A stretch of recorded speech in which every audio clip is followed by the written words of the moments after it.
We want to re-engage briefly with Dave Dulio, political science professor at Oakland University.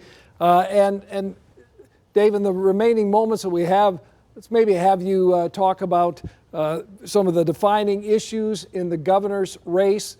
Does it begin really with COVID and the pandemic response for this incumbent governor?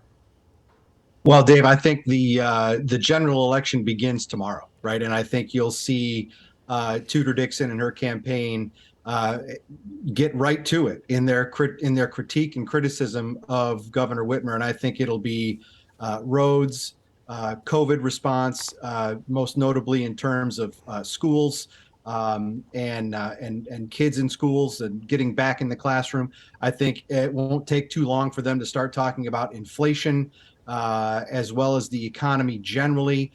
So I think it'll be, I think they'll set the tone in the next couple of weeks. Is this a race that's going to be up for grabs, do you feel?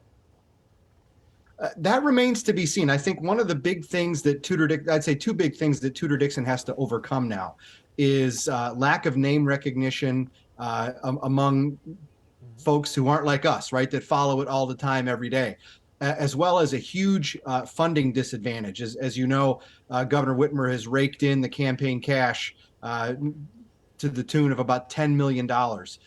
Tudor Dixon doesn't have that kind of money to spend in her personally or her campaign fund. So it'll be interesting to see if any third-party groups, if and when any third-party groups come in and try to bolster her campaign with some spending. Dave, we'll leave it there. Thank you so much for your time tonight and your insights on this primary election night. We appreciate it as always. Thank you. My pleasure.